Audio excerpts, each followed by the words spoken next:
So the reason why I'm in a seated position rather than in a standing position is I have a host of symptoms, and one of them is POTS. So is anybody familiar with POTS? Is anybody familiar with a really long Irish mass where you just kind of sway and just kind of barely get through it? So initially I thought that was because I had hypoglycemia. But it was actually to do with the Our Father, you know, you're up, you're down, you're up, you're down, you're up, you're down. It's like the hokey cokey. And I was carried out more times than I walked out. But my parents still bought me every week, which is a little bit like what happens in the medical profession. You go in every week and they go, yeah, that happened, we don't know why, but, you know, come back next week. So thank you very much for your patience. And I'm very glad the whole conversation this morning was around fibrofog, mixing up words, not using the right sentences, word salad. So I actually feel obligated to fluff this presentation to give you the lived experience of trying to do public speaking when your brain's up here, but your mouth is somewhere else. It's like it takes the scenic route, or you're trying to say 5 things at the one time and come up with a whole new word or a whole new sentence.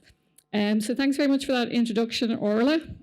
So I'm going to talk about where to next, the patient introduction and experience, and give you some ideas around research and planning and care, and to see how little or how much you'd like to get involved. Because when I was first diagnosed, I knew nothing about this. I was just a little literacy tutor from the north side of Dublin, and what I knew about PPI, and there's loads of acronyms, that's one of the easier ones. But I'm so glad I got involved, because believe it or not, there is actually a big silver lining to fibromyalgia. So I would never have done a speech like this before. So if you have fibromyalgia, the worst has already happened. So then you might actually try things you never thought you'd try. So that's that slide. Now see if I can work the clicker without breaking it. Oh, there we go. So I'm going to take you to a scenario similar to the one that you did earlier, but I'm going to break it into little chunks. I'm going to show you how to get a conversation started. PPI in actions, that's public patient involvement, what the patients want, what we really, really want. Houston, we have a problem, and as we all know, once there's people involved, there's always going to be loads of problems. And what's in a word, because language is very, very important. Kieran touched on it earlier, you know, don't use patient, use person. We're going to look at feedback. Then there's a section called duck. Now, don't worry, you won't be asked to do any kind of strategic combat moves. It's not that kind of talk. I'll go through some resources that might be of benefit. And then I'll talk about IPOSI and UPATI, which help the patients get involved and teach them about the drug development process. We'll have a look at the future. There's some really exciting stuff coming up, thankfully in our lifetime. And then we'll see where do we get to next. Okay, so I'm going to read out a scenario. Orla, are you handing out a scenario here for people as well? Okay. To whom it may concern, my name is Shauna Smith, and I'm a researcher working in the Dublin Institute. I research dysphasics who have fibromyalgia, and I write about how I can help them live with their condition. I want to carry out a research project later this year where I examine the swallowing of fibromyalgia sufferers and then advise the health service on what priorities for their future care should be. As I've already planned this project myself and decided on the focus and aims, all I need now are participants. So please share any information with your support group participants and any of these who want to partake. Please tell them to contact me. I will not be able to share the results of the assessment with the participants, but I will publish the findings in an academic journal so they can read them there. Thanks, Shauna. Now, believe it or not, at Fibro Ireland, we get many admissions like this. And I will be sending a very long email back to Shauna about how she's approached that, but more about that later. So what are your thoughts on this letter? So whenever my dad saw something he didn't like, he'd just go, dear, oh dear, you know, master of the understatement. So there's a lot of dear, oh dears in this, and we're going to try and look at how we could do things better. So are there opportunities for collaboration with people living with fibromyalgia here? What could the clinician do to make sure patient priorities are addressed in the upcoming study? And how can we reduce the chance of this happening in the future? So just bear those questions in mind, and we're going to come back to that in a minute. So how do we get the conversation started? So I know nothing about the drug development process. I am a bit of a techie nerd. That's one of the advantages. I didn't know how to use Twitter, but I had plenty of time in bed to learn how to do it. So there used to be a really great Twitter chat group called Irish Med. I believe Andrea experienced it the first time due to us. It's the quickest hour of your life. So it's a tweet chat, and a tweet chat is where you dedicate some time and you bring together different stakeholders like researchers and patients. And I was a bit of a one-armed bandit, a little bit like what I was doing over there. And we had a tweet chat about fibro and other invisible conditions. We had over 2.4 million impressions, and we trended number 2 in Ireland, which I think, considering the football results at the time, we did quite well there. And we did that before a conference, because now with technology, meet and greets start before a conference. So you can actually decide who you want to sit beside and who you want to be on the other side of the room from as well. So it's a great way of saving time too. Oh, and I've just realised I've forgotten to do this. That's the fibro fog now at this stage. Okay, so PPI in action. So I have a background in design, education, and psychotherapy. So if anybody was looking at my CV, they'd be like, what is this one doing at all? She's chopping and changing. But it's based around language and empathy. I can't design something unless I understand it. I can't teach something to someone unless I understand them, and I can't listen and understand a psychotherapy client unless I have empathy to enter their world. So it's around storytelling and conversations and getting a clearer picture for everybody. So I was involved in designing consent forms, recruitment and support for patients involved in studies with TCD, UCD, DCU, and NUIG. And at the early stages of PPI, my judgment about whether I went to a conference or not was based on refreshments. So my standards have gone up since then, but you find your criteria goes up the more you know about them.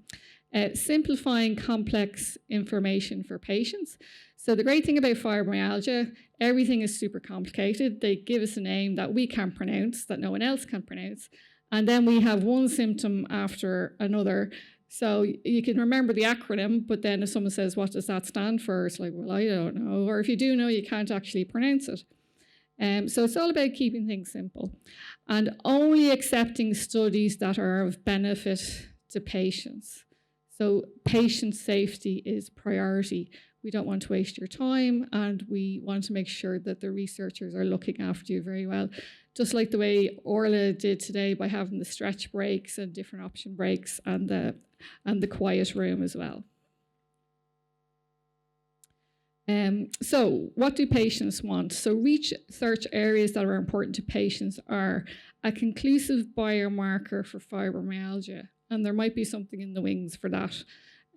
That's under the future slide. Studies into long COVID, and as we mentioned before by Andrea, it's great that these studies are happening, but it's unfortunate we kind of have to sneak in. It's a little like trying to get into a nightclub. You can't go in the front door, you have to go around the back. But once we're in and we're at the party, we don't mind how we get there.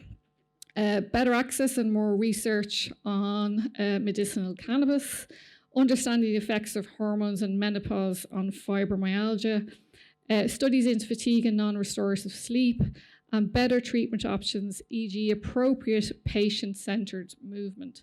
So we need to get away from this concept of exercise and lose weight. We want movement and we want alignment, and everything has to be gentle and slow. And if you listen to patients, you would see these are where you get the better results. Okay, so let's get back to our researcher, Shauna. So I research dysphasics who have fibromyalgia and write about how I can help them live with their conditions. Now, the first word that struck me is dysphasics. It's kind of one of those words I might have heard about it, but I wouldn't know off the top of my head. I might have to Google it just to double check. So what do you notice happens if you cannot understand the word? How do you go about trying to understand it? What would you do if you were confronted with this word and if you were required to respond, even if you do not understand it as well? So researchers need to realise if they use language that's too heavy duty, it might put the patient off. Like, I went to a lot of conferences around patient registries, and like, oh yeah, we have to stratify the patients. And I'm like, is this Star Trek, or are we going to be beamed up somewhere and not brought back? But all it just means is, we're just going to group patients into different sections and find out what works for one patient. So patient A, B, C, and D. It's just one word that needs to be changed, but it changes the conversation. So looking at that sentence there, is there anything that pops out for people, or would anybody like to comment on what they see there?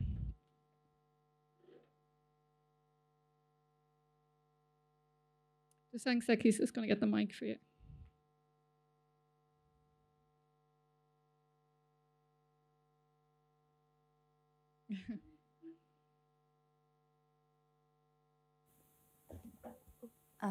Yeah, so I think just from an SLT point of view, like, I know what dysphasics means, and it's not a word that I would use. I would use person living with dysphagia. Yeah, and that's so important, because the person's identity isn't wrapped up, and you're not labeling the person either. So thank you for that comment. You've hit the nail on the head. So no points for Shauna so far. Now, this is another common problem. There's actually loads of problems. I have like an hour-long slide on this, but this is one of the most basic ones I can see. Can anybody see the problem with this?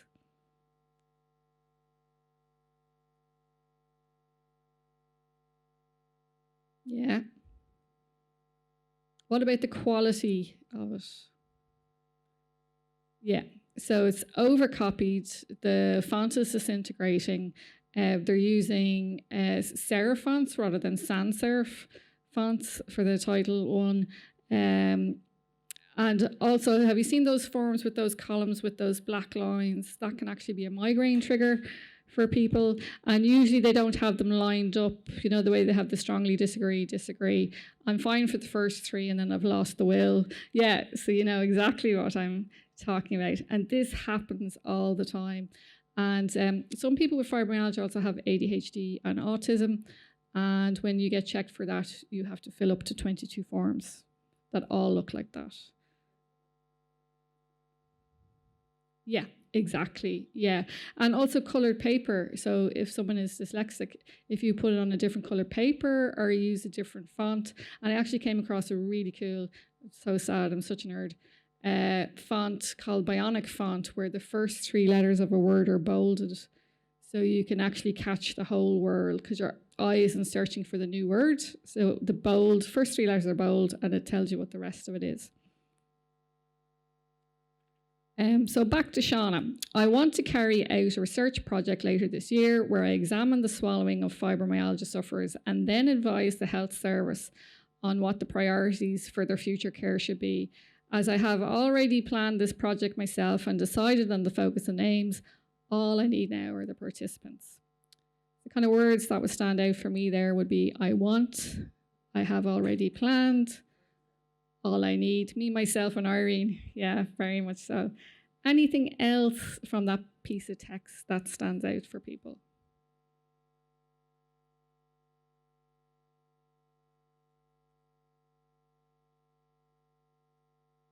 Yeah. Yeah, you're not feeling the love.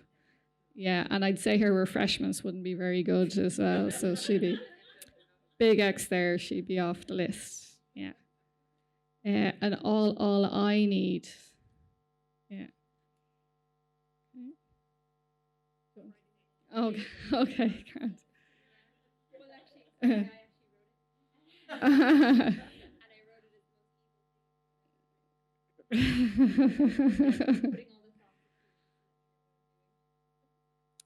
Okay, so one thing that's very much lacking from Shauna is empathy.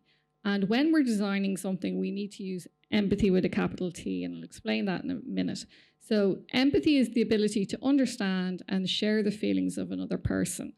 And This diagram shows you the design process. So in the understanding part, you're looking at empathy and defining something. In the creating part, you're ideating something.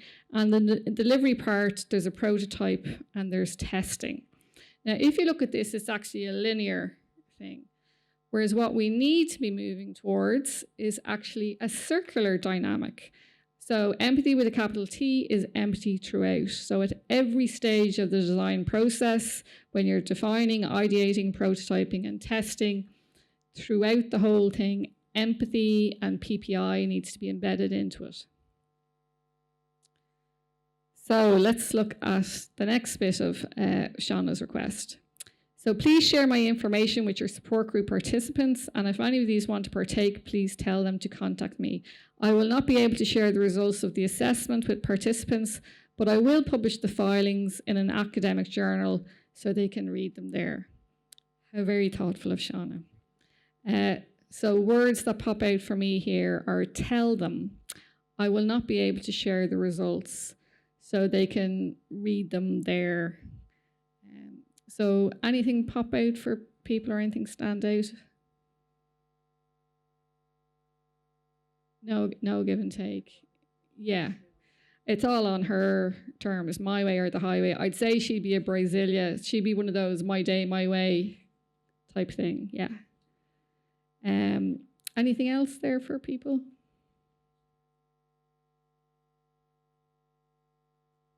Yeah. Yeah. Yeah, and even that word examine, yeah, it sounds quite intrusive.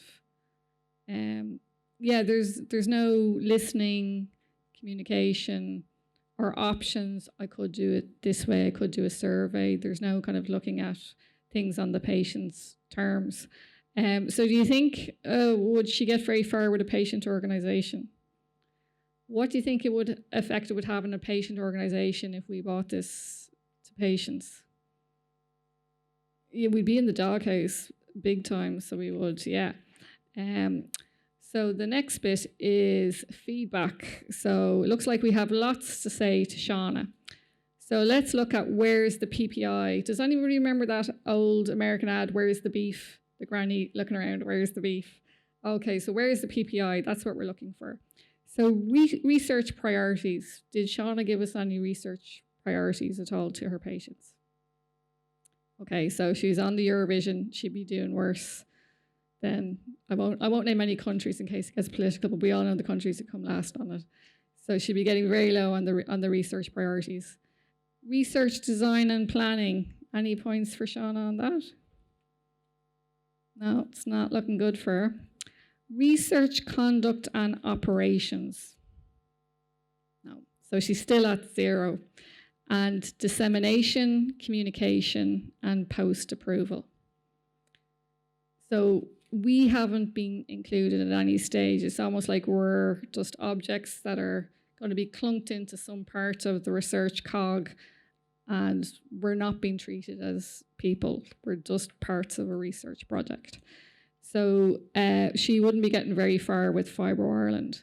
Now, we get a huge amount of requests, like a bizarre request. That's a whole other talk as well, probably on some BBC 5 channel, but I won't get into those. So this is how we safeguard patients. And remember, I'm a patient as well. So if I wouldn't like something, I'm not going to make someone else or suggest to someone else that they do it. So we would need a copy of your ethical approval, an outline of questions to be asked of participants, reference letter from your supervisor, letter from your university confirming the course you are attending, outline of the supports in place if participants experience any issues and need to talk to someone, and evidence of PPI. And what we do is we get 3 or 4 fibromyalgia patients just to trial it out. These will be ones that would be tough cookies. They're not going to get too upset with stuff. But they would let us know objectively, there's no way, and this question has to come out. But one of the things I found is some surveys can actually bring up very painful memories. And the researchers aren't building in supports. They have, like, maybe if you're lucky, they might say, oh, you can ring the Sumerians. But if someone has actually been traumatized by a question you're asking, you have to have a range of supports for them in place. And it's not just a once-off phone call, because you could be triggering a very serious trauma for someone. So again, slow and gentle is always the best way to go with fibromyalgia research. So some scenario feedback. So these are some of the issues that I've seen over the years of doing PPI. So understanding value. There's only so much you can read out of a book. The lived experience is like the gold star. It beats a book every single time. And researchers need to understand the value of patience. I know we get tired, we get sick, we turn up on the wrong day, we turn up late, but when we do turn up, what we bring is gold. So if you can support us in that, it'll be well worth it. Recruiting for research, there needs to be sensitivity around this. And actually, we were so lucky with Orla's students. They were absolutely fantastic and they were very personable. And so you need that balance of professionalism in that, I can trust you, that you have the knowledge, but I can also trust you that you'll treat me as a human being and not like a piece of equipment in the laboratory. Issue number 3 is great expectations. So expectations are the building blocks to resentment if you don't handle them properly. So a researcher has certain expectations, the patient has certain patients, the funder has certain patients, the university might have certain expectations, and they can all be very different. So bear in mind, are we aligned with our expectations? And issue number 4 is how to avoid the black hole. And you heard Shauna mention there, well, it's going to an industry journal and you can read it there. Would anybody here like to take part in research where they didn't know the results? No, because you're putting in your time and effort, and just as the basic courtesy, just to let you know what the results are. So questions to ask ourselves: where are we at? Where do we need to go? And what needs to happen to get us there? So I'm going to show you an example of PPI in action. Now, the way everything comes together, you're either waiting for a bus for ages or 2 come along. In my case, 5 came along in the same month. So as usual, everything was last.com. And Orla was like, oh, where's the logo? And I was like, okay, here we go. So I kind of came up with an idea pretty quick and I was quite happy with it. So you see the logo up at the top? And I thought, great. I fired it out to Orla. She liked it. And then it's like, right, I'll go to the patients now and show them to it. And I would have mild kind of visual issues and neurological issues, but I showed it to people who had more serious ones. And you see where the white of the logo doesn't end? That was creating a neurological visual issue for someone because it wasn't a closed loop.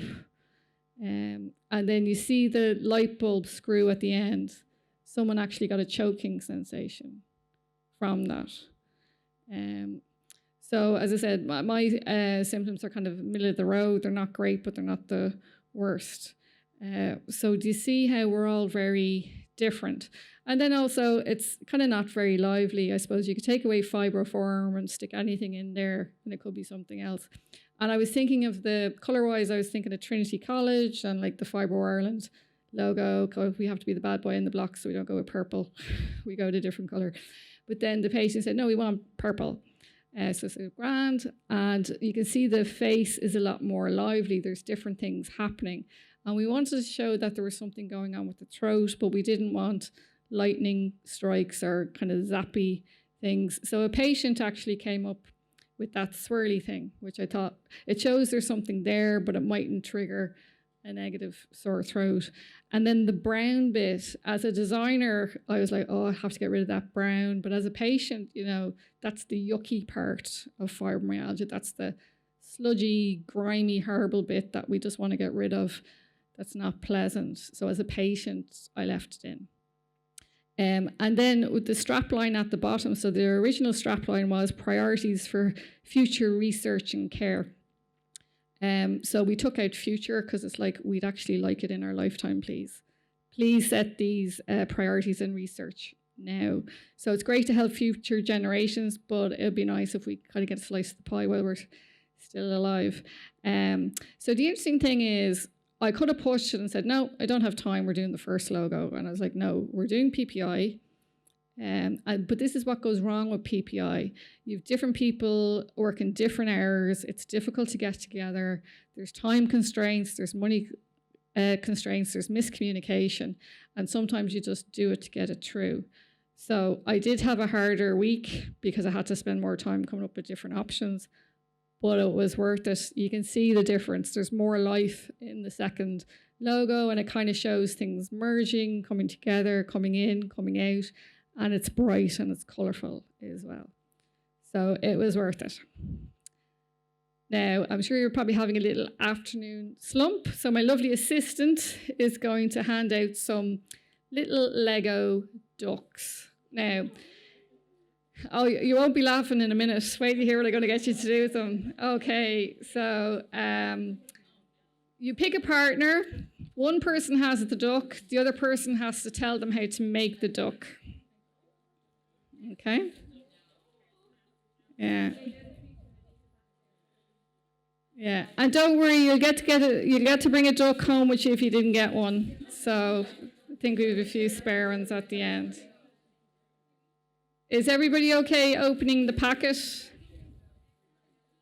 Yeah, you can make a duck out of it. You can make a duck out of it. Yeah, you have 2 minutes. Yeah, is everybody okay opening the packet?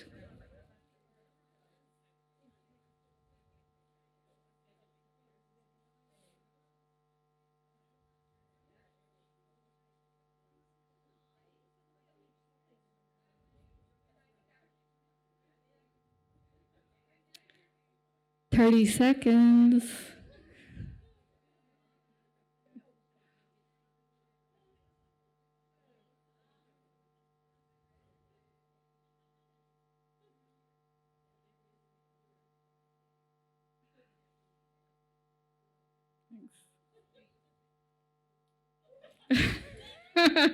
I think we need another duck, or we need a little duck stretcher.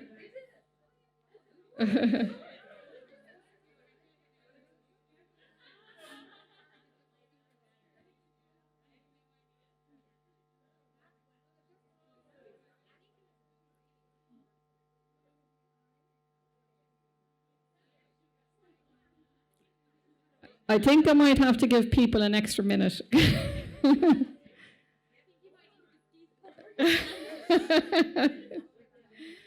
That's a very interesting duck. And we're going to take pictures of all these ducks at the end as well.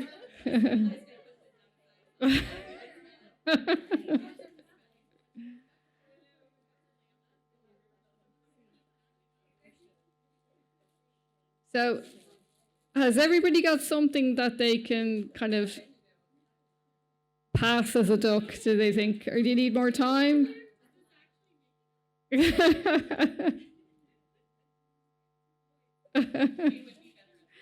Okay, right.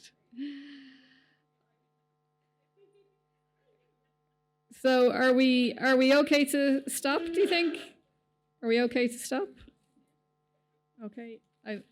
So can people bring their ducks up? Yeah. Rachel, the people online are wondering where their ducks are. Like in a virtual duck. Now remember where you put your duck, because you can get your duck back. That's brilliant. Yeah. Horse from IKEA. Oh, right. So we have a cross between the... Yeah, and we'll see the perfectionists who want to do their... We'll see the perfectionists who do their ducks again after seeing other people's duck. Okay, I don't think there's any ducks that are actually the same here. And I'll leave them there because I'll be taking a picture of them as well. So yeah, go on, you can take a picture there. Okay, so look at the slide there. How many different ducks? Literally every single duck is different. And you all got the same instruction, make a duck. And we have a duck dog. Do you want to put your duck dog up here? Yeah. Now, I'm going to show you one other interesting factor, because apart from the fact that we will all have different solutions, what do we need to unlearn? No one has done their duck like this. Everybody has put the bumpy bit at the top. Now, the guy who did this one was from a country that didn't have Lego. So he had never used Lego. No preconceptions. And actually his duck looks pretty cool as well. But we could come up with a completely different solution if we unlearn things that we have already assumed. So we all assumed the little dotty bit goes on top. So well done, guys. So are people awake now? Have I got all the hypervigilant people with their tachycardia, with their hearts going 90 miles an hour? Oh, great. Okay. Yeah. Now, so we'll go back to the adult stuff now. We've done our creative play, and it's back to the cold brass reality. So there's some fantastic resources out there, and it's always my favorite word, which is free. So for researchers, nala.ie, simplyput.ie, and simplificationcentre.org.uk, they will show you how to use plain language and will train you in plain language. And also for patients, health literacy and digital literacy makes a difference to your health as well. So if you need support with that, and they run fantastic courses, and their refreshments are top notch as well. So I highly recommend those. Now, IPOSI is a great organisation. It stands for the Irish Platform for Patient Organisations, Science and Industry. If you're a bit of a nerd and you want to get into more of the nitty gritty, you know, it's a really good place to start, because you can start meeting people at various different levels in the HSE and in research, and understand how the research process happens. Particularly, you know, like the question I had is, well, why can't they have a proper drug for fibromyalgia? But then I did the UPATI course, and I realised it takes 5 years and a whole ton of money, and even then it mightn't work. So the other course I did is UPATI. This was a step up on the snacks. It was 2 weeks in Barcelona. Yeah, it was like, I'm definitely going to try and do a good motivational letter to get on that course. So this is patient engagement through education. But the best thing about the course was the other patients I met. And it was from all walks of life, like cancer patients, MS patients, parents with young children, like Duchenne's disease. And the great thing about the networking that happened there, if you didn't know the answer, you were on a course with 50 people and one of them knew the answer. And if they didn't know the answer, they knew someone who could as well.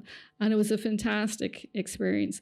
But you can feel quite useless when you have fibromyalgia. Initially, it's like, I can't do anything, what can I do?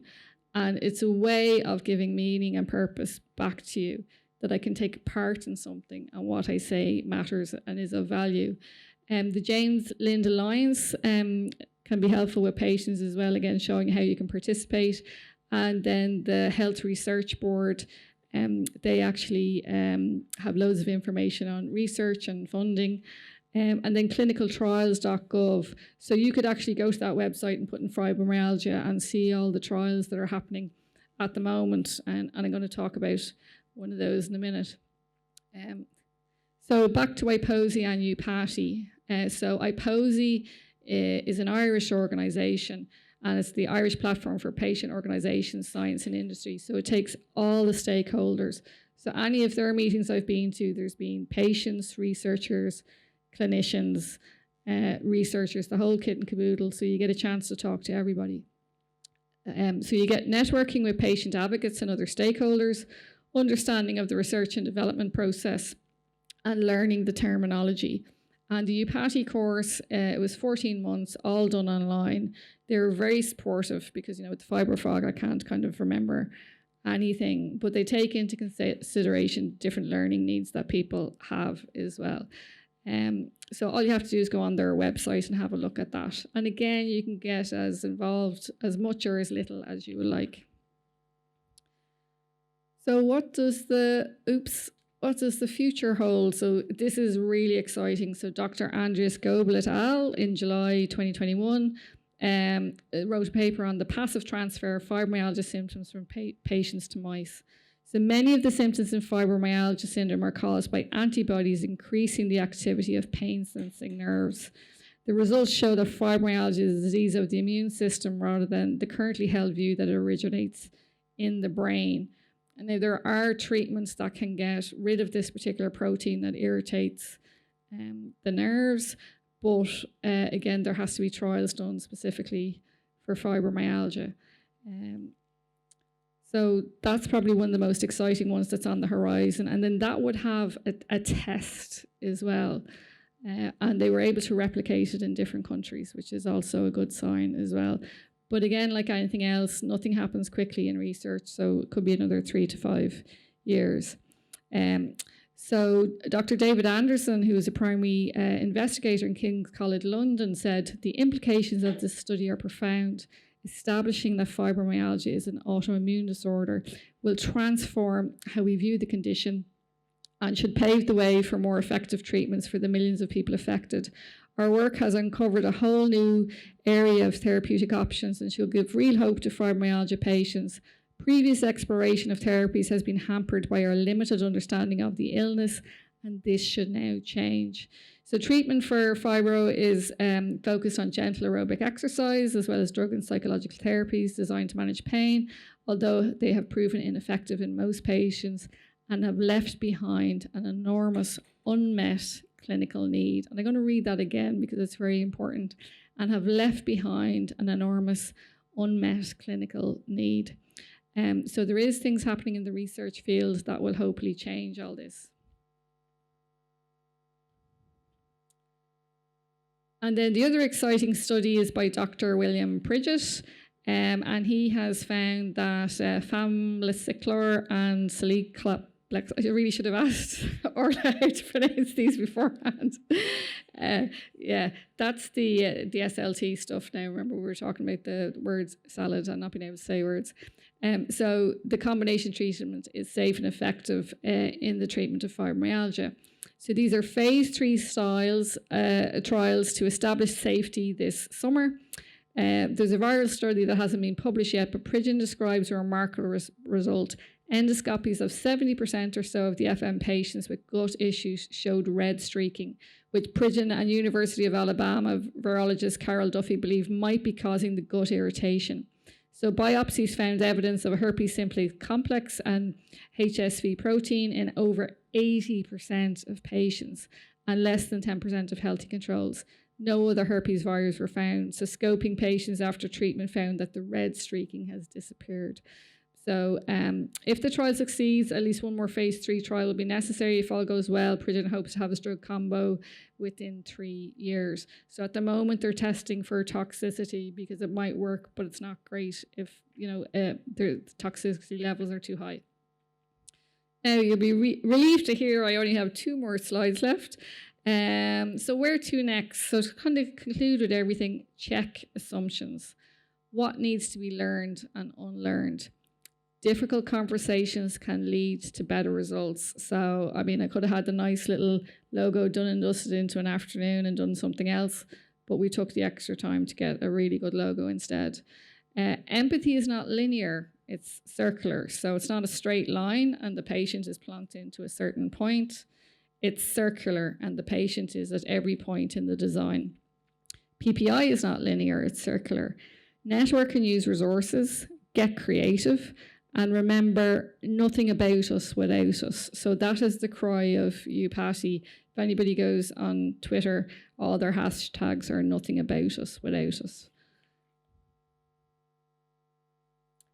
So there are the contact details if you want to find more information. So that's patients coming together with clinicians and researchers. And you'll never know what you can do until we try.